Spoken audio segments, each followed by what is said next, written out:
नमस्कार और आज की इस खास बातचीत में आपका स्वागत है। हमारे पास जो स्रोत हैं वो हैं इतिहासकार रोमिला थापर की बहुत जानी मानी किताब प्राचीन भारतीय इतिहास के कुछ अंश। हमारा मिशन है कि इन स्रोतों में हम गहराई से उतरें और प्राचीन भारत के बारे में कुछ नया, कुछ दिलचस्प समझें। तो चलिए इसे खोलते हैं और देखते हैं कि इन पन्नों में क्या है। दिलचस्प, बहुत दिलचस्प। हमारे सामने जो स्रोत हैं वे बिल्कुल खाली हैं, सफेद पन्ने। अब सवाल यह है कि हम यहां से कहां जाएं? जब जानने के लिए कुछ लिखा ही ना हो तो हम क्या बात कर सकते हैं? देखिए, ये अपने बेहतरीन शुरुआती बिंदु है और ये कोई बनावटी स्थिति नहीं है, बल्कि यही एक तरह से प्राचीन भारत के इतिहासकारों की सबसे बड़ी चुनौती है। रोमिला थापर अपने काम में बार बार इसी मुद्दे पर लौटती हैं। हमारे पास मिस्र या मेसोपोटामिया की तरह राजाओं की लंबी चौड़ी सूचियां या पत्थर पर लिखे गए कानून वो सब नहीं है। खासकर सिंधु घाटी सभ्यता के लिए तो हमारे पास लगभग कुछ भी नहीं है। तो ये खाली पन्ना ही आज का हमारा असली स्रोत है। आज हम इसी खालीपन की पड़ताल करेंगे, ये समझने की कोशिश करेंगे कि जब सबूत खामोश होते हैं तब इतिहासकार अतीत की आवाज कैसे सुनते हैं। ये तो वाकई एक दिलचस्प चुनौती है। तो हमारा आज का मिशन तथ्यों को रटना नहीं, बल्कि ये समझना है कि इतिहास लिखा कैसे जाता है, खासकर तब जब लिखने के लिए स्याही की जगह सिर्फ अंदाजे और सुराग हों। तो मेरा पहला सवाल यही है, जब एक इतिहासकार के सामने ऐसा खाली पन्ना आता है तो उसकी पहली प्रतिक्रिया क्या होती है? क्या ये निराशा है या एक मौका? शुरू में तो हाँ, यकीनन थोड़ी निराशा होती है, लेकिन एक अच्छे इतिहासकार के लिए ये खालीपन ही सबसे बड़ा मौका है। ये खालीपन हमें सवाल पूछने पर मजबूर करता है। ये खाली पन्ने असल में एक सवालिया निशान की तरह हैं। ये पूछते हैं, मैं खाली क्यों हूं? मुझे किसने खाली छोड़ा? क्या यहाँ कभी कुछ लिखा था जिसे मिटा दिया गया, या यहाँ लिखने के लिए कभी कुछ था ही नहीं? हर सवाल एक नई जांच का रास्ता खोलता है। यहां से बात वाकई गहरी हो जाती है। तो ये सिर्फ जानकारी का ना होना नहीं है, बल्कि ये अपने आप में एक जानकारी है। ये कुछ वैसे ही है जैसे अंतरिक्ष विज्ञानी बिग बैंग के ठीक बाद क्या हुआ ये जानने के लिए कॉस्मिक माइक्रोवेव बैकग्राउंड रेडिएशन का अध्ययन करते हैं। वो सीधे उस समय को नहीं देख सकते, लेकिन उसकी गूंज को सुनकर कहानी करते हैं। आपने क्या खूब एनालॉजी दी है। बिल्कुल यही बात है। इतिहासकार भी अतीत की इसी गूंज को सुनते हैं। इसे एक जासूसी के काम की तरह सोचें, लेकिन फर्क ये है कि आप उस अपराध की जांच कर रहे हैं जो हजारों साल पहले हुआ था, जहां सारे गवाह मर चुके हैं, सबूत सड़ गल चुके हैं, और जो कुछ बचा भी है वो ऐसी भाषा में है जिसे आप पढ़ नहीं सकते। ये है चुनौती का स्तर। ठीक है, तो इस जासूस के पास कौन कौन से औजार हैं? जब शब्द खामोश हो जाते हैं तो हम किन चीजों से कहानी सुनते हैं? सबसे पहला और सबसे शक्तिशाली औजार है पुरातत्व, आर्कियोलॉजी। हम जमीन के नीचे दबी चीजों को देखते हैं, और ये सिर्फ चीजें खोदना नहीं है, ये परतों को पढ़ने जैसा है। इसे स्ट्रैटेजीग्राफी कहते हैं। सबसे नीचे की परत सबसे पुरानी होती है। जब हमें किसी परत में एक खास तरह के बर्तन मिलते हैं और उसके ठीक ऊपर की परत में वो अचानक गायब हो जाते हैं, तो ये एक बड़ी कहानी कहता है। शायद कोई तकनीक खो गई, या लोग कहीं चले गए, या कोई बड़ी आपदा आई थी। तो जमीन खुद एक किताब की तरह है जिसके पन्ने समय की परतें हैं। सिंधु घाटी के मामले में इन परतों ने हमें क्या बताया है? बहुत कुछ। हमें विशाल योजनाबद्ध शहर मिले हैं। अब कोई भी कह सकता है कि योजनाबद्ध शहर का मतलब संगठित शासन था, लेकिन बात इससे कहीं ज्यादा गहरी है। मोहनजोदड़ो में मिले विशाल स्नानागार, ग्रेट बाथ को देखिए। वो सिर्फ एक तालाब नहीं है, उसकी ईंटें एकदम सटीक हैं। उसे जल रोधक मतलब वाटरप्रूफ बनाने के लिए बिटुमेन का इस्तेमाल किया गया है, और उसमें पानी भरने और निकालने की एक जटिल व्यवस्था है। ये सब क्या बताता है? ये सिर्फ इंजीनियरिंग नहीं, बल्कि शायद किसी तरह के सामुदायिक या धार्मिक अनुष्ठान की तरफ इशारा करता है, जहां शुद्धता का बहुत महत्व था। ये एक खाली पन्ने पर लिखा गया एक पूरा पैराग्राफ है। यानी एक ढांचा हमें उनके सामाजिक मूल्यों के बारे में बता रहा है। हाँ, और फिर छोटी चीजें हैं। मुझे याद है, एक खुदाई के दौरान हमें एक छोटी सी बैलगाड़ी का पहिया मिला था, मिट्टी का, बस 1 इंच का। उस पल आपको लगता है कि आप 4000 साल पहले किसी बच्चे को खेलते हुए देख रहे हैं। ये इतिहास को जिंदा कर देता है। ये खिलौने, वो मोहरें जिन पर जानवरों की आकृतियां हैं, वो बर्तन, ये सब मिलकर एक तस्वीर बनाते हैं। तो इसका मतलब है कि एक कूड़ेदान में मिले टूटे बर्तनों के टुकड़े किसी राजा के लिखवाए शिलालेख से ज्यादा सच्ची कहानी बता सकते हैं, क्योंकि वो अनफिल्टर्ड है, उन्हें भविष्य के लिए नहीं बनाया गया था। आपने सही नब्ज पकड़ी है। दूसरा तरीका है तुलनात्मक विश्लेषण, कंपैरेटिव एनालिसिस। हम उस समय की दूसरी सभ्यताओं को देखते हैं जिनके साथ उनके संबंध हो सकते थे। जैसे हमें सिंधु घाटी की बनी मोहरें मेसोपोटामिया यानी आज के इराक में मिली हैं। एक मिनट, लेकिन सिर्फ मोहरे मिलने का मतलब ये तो नहीं कि उनके बीच बहुत गहरे सांस्कृतिक संबंध थे। हो सकता है ये सिर्फ व्यापार हो। जैसे आज हम मेड इन चाइना टैग हर जगह देखते हैं, पर हम चीनी संस्कृति को पूरी तरह नहीं अपनाते। बहुत अच्छा सवाल है। और यही वो जगह है जहां इतिहासकार को जासूस से ज्यादा बारीकी से काम करना पड़ता है। आप सही हैं, सिर्फ मोहरे मिलना काफी नहीं है, लेकिन यहां कहानी और भी दिलचस्प हो जाती है। मेसोपोटामिया के ग्रंथों में मिलूहा नाम की एक जगह का जिक्र है, जो ज्यादातर विद्वानों के अनुसार सिंधु घाटी ही थी। वे वहां से आने वाले हाथी दांत, कीमती लकड़ी और कार्निलियन के मनकों की बात करते हैं।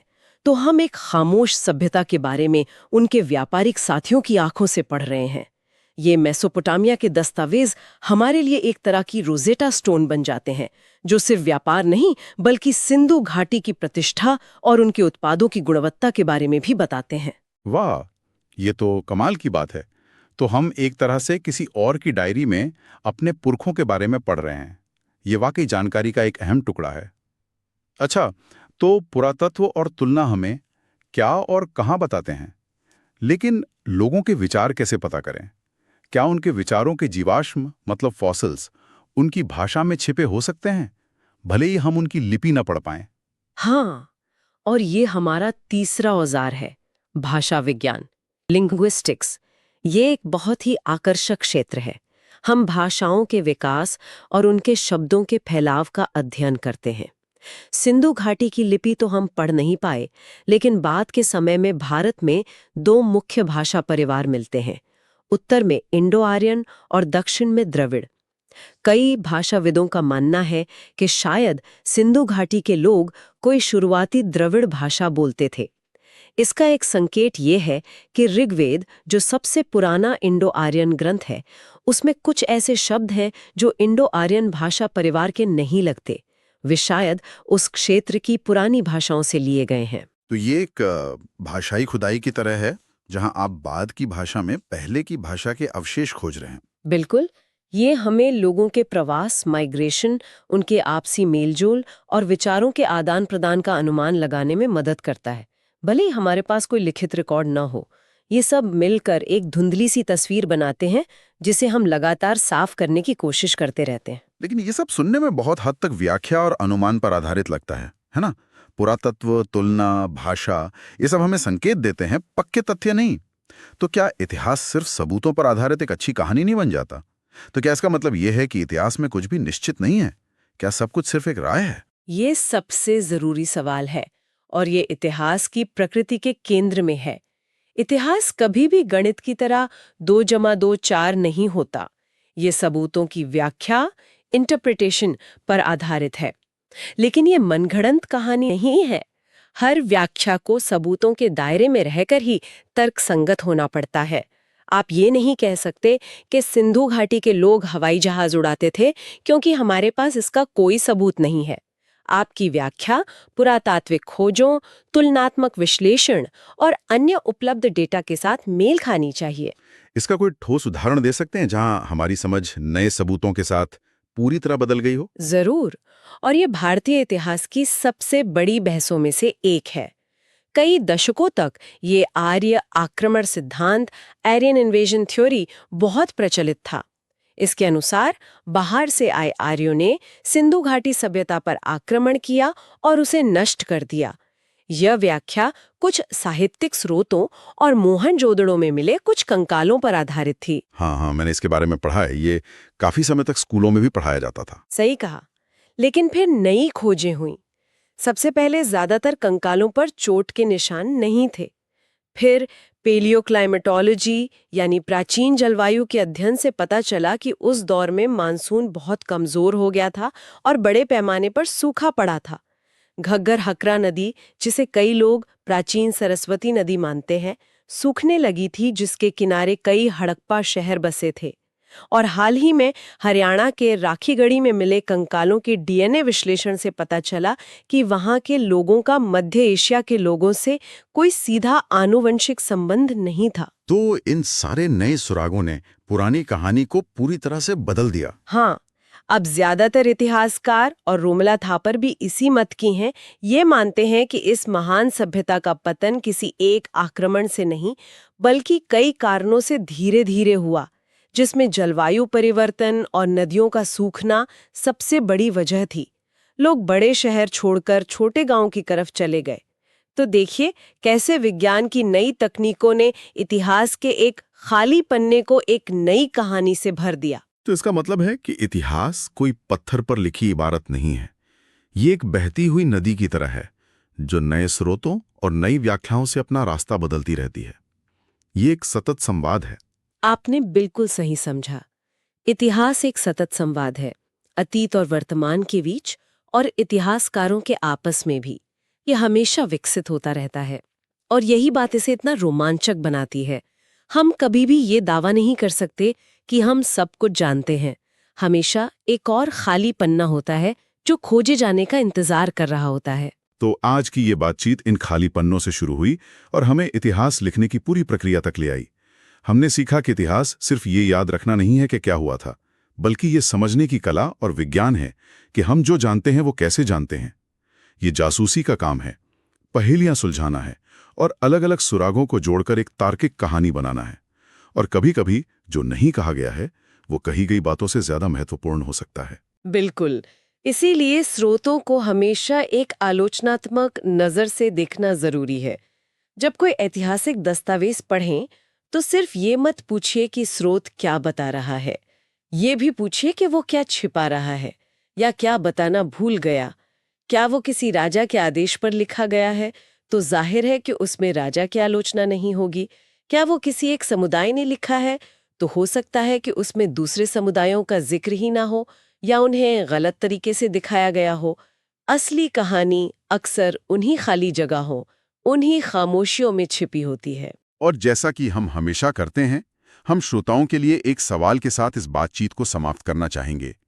अपने आज के दौर के बारे में सोचिए। हम सूचना के युग में रहते हैं।